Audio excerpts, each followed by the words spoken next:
Ny Fédération Nationale Mpiompi-tantely na FENAM miaraka amin'ny FTA sy ny tetika safara dia manolotra antsika amin'ny fandaharana mikasika ny varoazy aretin'ny tantely.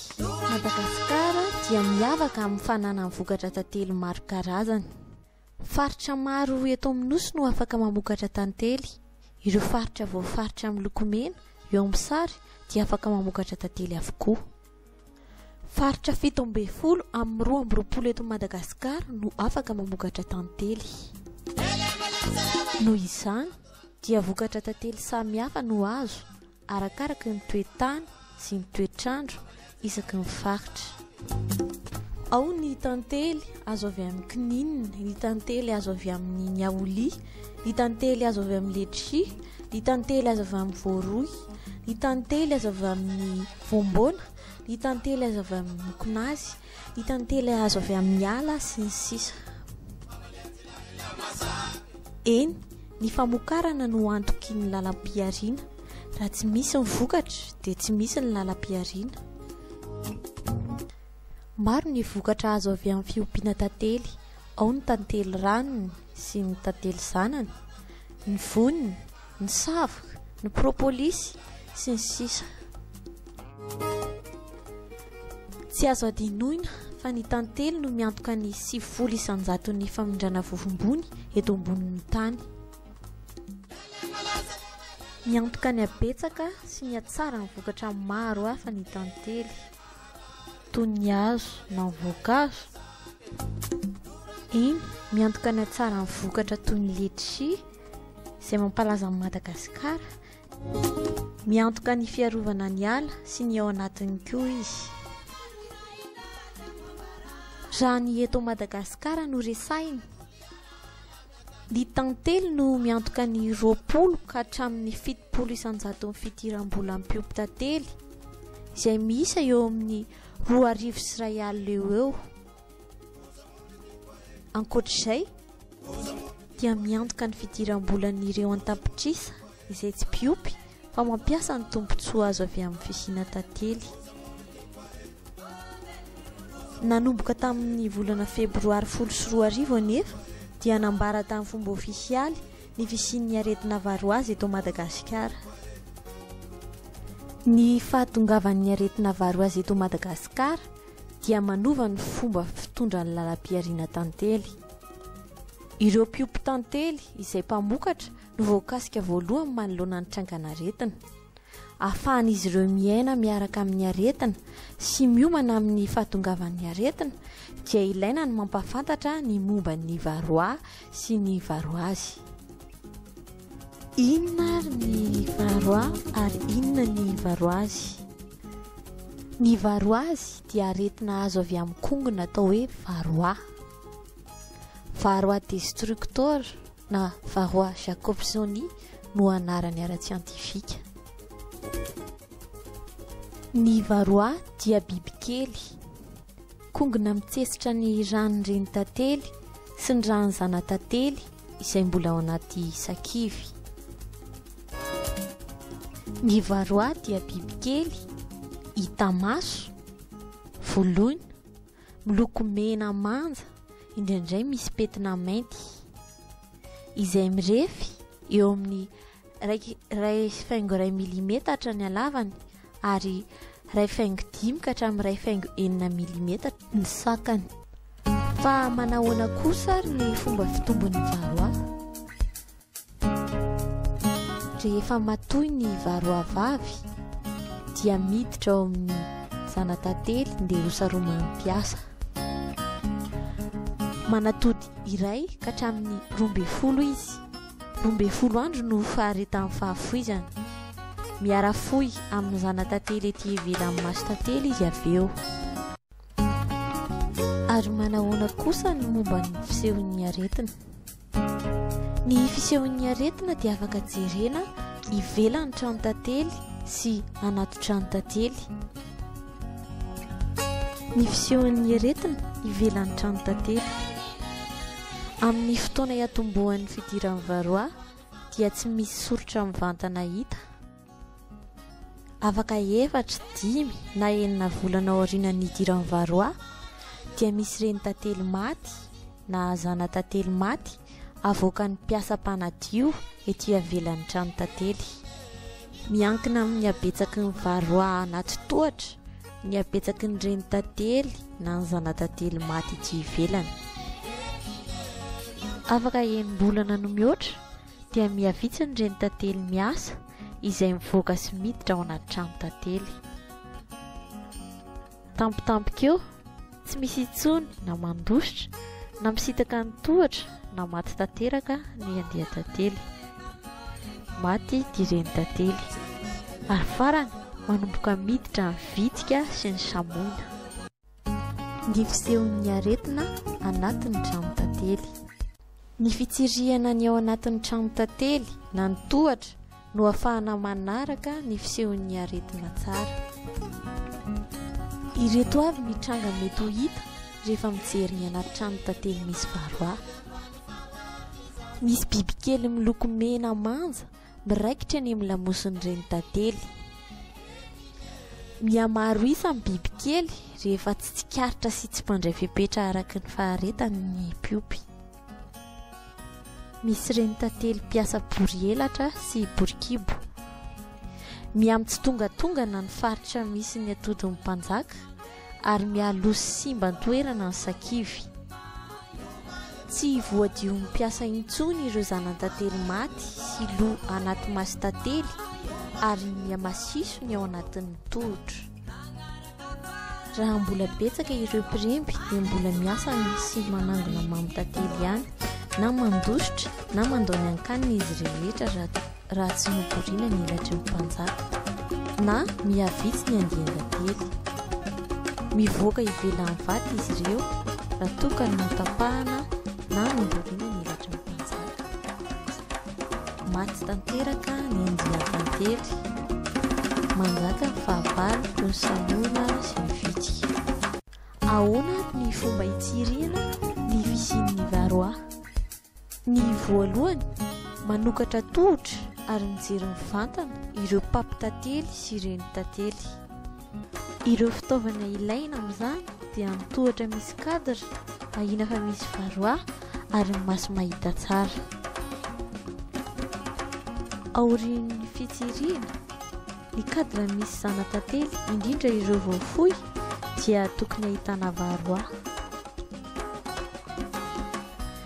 Faharoa, fanokafana ny sakivy sy fijerevana ny zana tantely. Sokafana sy esohina amin'ny fanjaitra na fanery ireo zana tantely na sakivy amin'ny tampona misy eo amin'ny 10 na 100 hatramin'ny 200 indrindra ireo sakivy misy ny lahy tantely. Aorian'ny fitsirihana dia misy bibikely miloko mena manja mivoaka na miraikitra amin'ilay zana tantely. Fahatelo, fampidirana ny tantely anaty vera na anaty tavoahangy misy alikaola. Raofina ara-pidirina ao anaty vera na tavoahangy misy alikaola ireo tantely misy eo amin'ny 100 ka hatramin'ny 200. Ahontsana ary avela hijanona mandritra ny fotoana elaela ho faty ny tantely. Rehefa kelikely dia maty ireo reny tantely sy ny varoa miaraka aminy ka mihintsana eny fanamban'ny tavoahangy na fanamban'ny vera ny varoa. Afaka atao ny fanisana an'izany varoa avy eo. Ary manahoana kosa ny amin'ny fifindran'ny aretina varoa azy? Ny aretina varoa azy dia mifindra amin'ny alalan'ny fifampikasohan'ny reny tantely samby reny tantely. Izany hoe ny mpanjaka amin'ny mpiasa na ny mpanjaka amin'ny lahatantely na ny lahatantely amin'ny mpiasa izay misy varoa. Na koa amin'ny alalan'ny tohatra misy aretina izay miahosa ary efa tsy maharo ny ankaniny intsony dia angalarin'ireo tohatra matanjaka ireo mamy ao ary manjary manitatra ny aretina ny anatin'ny tohatra ny aviana. Mifindra amin'ny alalan'ny lahatantely izay tsy mionona ao anatin'ny tohatra iray fa mifindrafindra monina.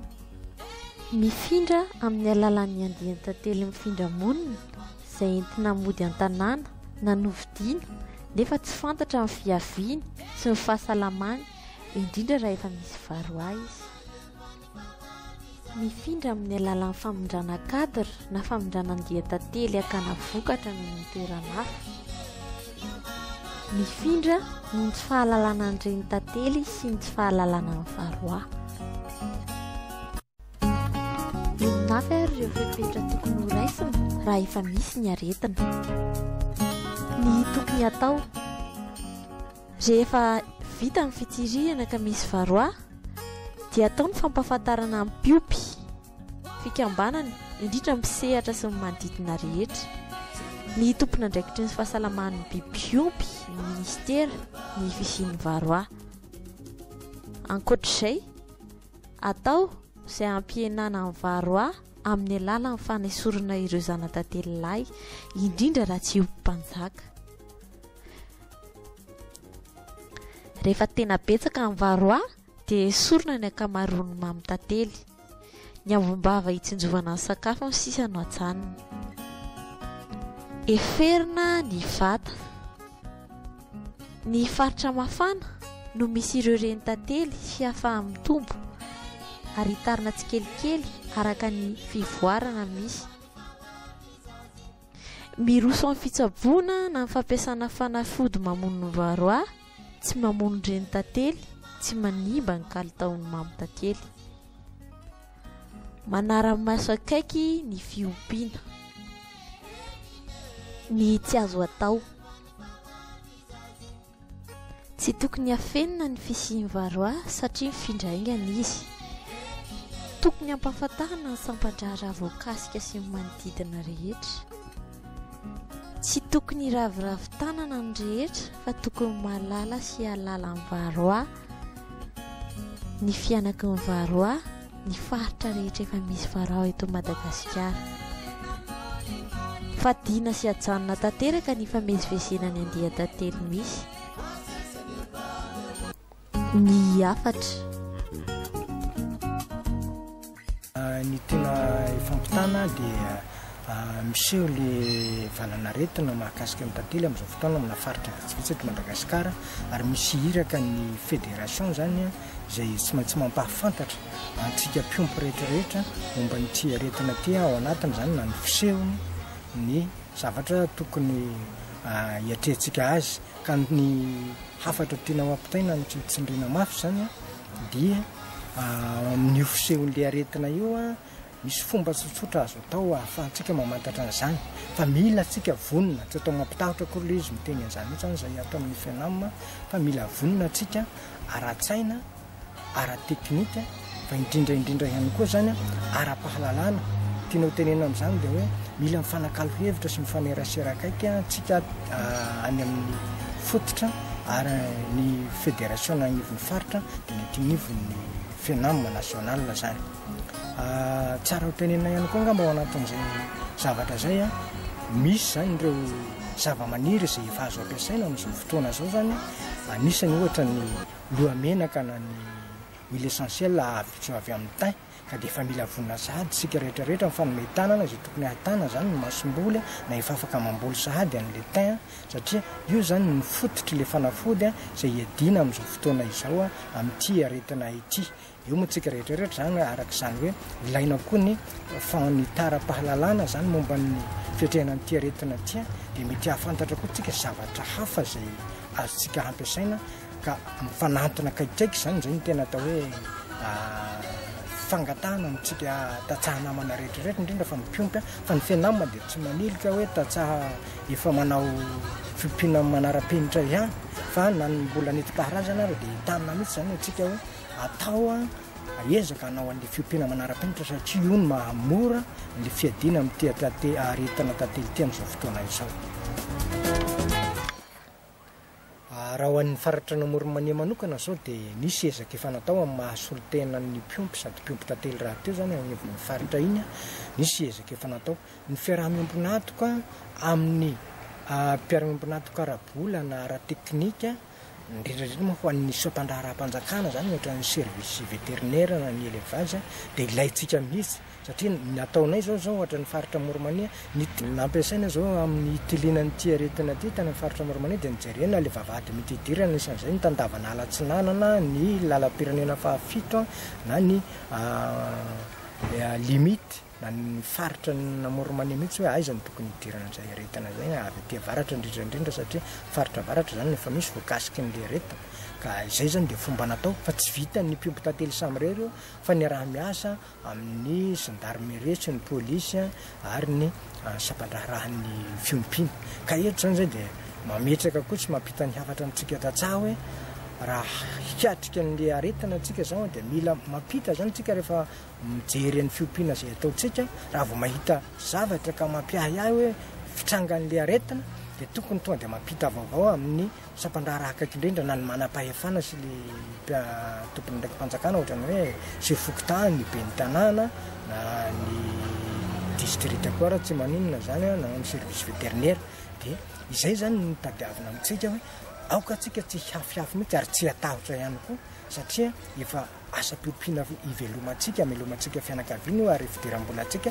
de zahtsika zany ny hifehezana tsy hanatsarana azy ka ampitaina zany le serasera avy any fotony miakatra ary ny avy aty fotony moa de fa anisany zany zao ataona izao hoe ampahafantarana an'izay any amitsika koa hoe mila mivonina atsika ara-tsaina ara-pitaovana ary ny ara-teknika izay zany mahatonga atsika tsy maintsy mikarokaroka atsika zany satria vitan'ny firenekafa ve ny miatrika miaranaina amina tsy votatsika fa le hoe moa hiady tena hoe resy tanteraka zany mbola tsy mihambo efan'izany tsika mpiompy fa zay ny fampiatsoana amin'ny mpiara-mambonatoka rehetra rehetra fa anisan'ny fahombiazana zany ny fahitana azy ho an'ny faritra Morimani manokana zay fiaraha-mientany daholo be zay ary tsy ho an'ny fiompiana tantely ihany fa na amin'ny sehiperina maro samihafa de tokony izay zany le fomba fiasa ka ny tanana moa aloha atomboka atsika zany ato amin'ny tokantranotsika ato amin'ny sehiperina tantely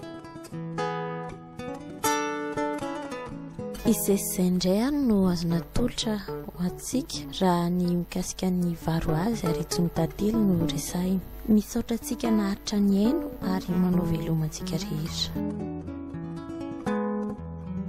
isaorana manokana eto ireo nanampy tamin'ny fanatotosana ny fandaharana ny mpiompy tantely mpikambana ao amin'ny fianamaneran'ny faritra ny ekipan'ny FDA ny sampandraraha-mpanjakana izay nakana totam-baovao raha mila fanampahazavana manokana dia manatona ny fianamana na miantsony laharana finday 3-4-6-4-4-4 na manorata amin'ny adresy mailaka fenama@mail.org